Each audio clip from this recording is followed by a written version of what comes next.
I the actually have a intelligence very big community. one. Yeah, How, so actually I have a very, very big one. I just found out earlier today that for the first time since the assassination of Kennedy, that the Russian government has agreed to deliver documents pertaining to their independent investigation into who killed JFK. What's been interesting about that is in the 90s, when Congress tried to obtain those documents, the Russian government denied those documents to them, and they are actually hand delivering those to us. And so that will be uploaded. We're going to be doing it through the Mary Farrell Foundation. I'm also going to be giving a copy to the National Archives.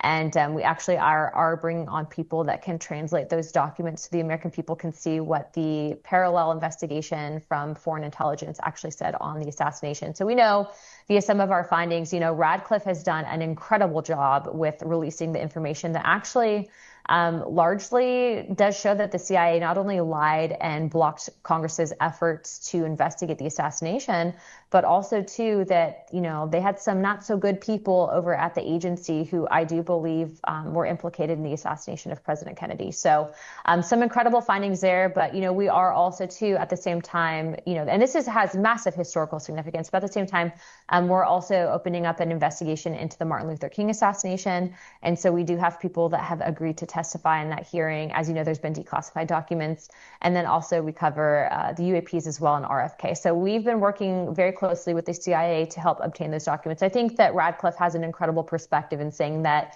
the sins of past directors are not going to be something that he's going to accept, and that he does believe in full transparency that the American people deserve to know the truth of what happened. So there is full compliance with these different agencies with the president's executive order for the first time in U.S. history.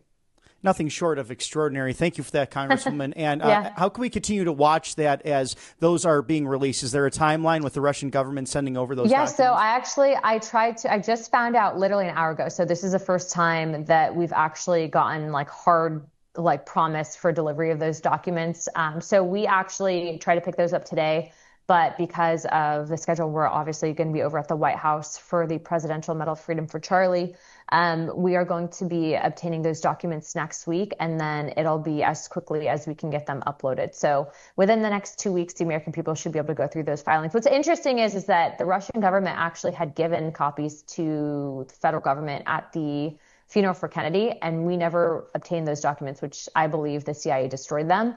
What I also think is interesting is that a lot of people don't know, but Kennedy actually had a backdoor conversation the entire time with the then leader of Russia, and he did not want nuclear war. And so he was actually back channeling peace talks, negotiations with Russia at that time during the Cold War.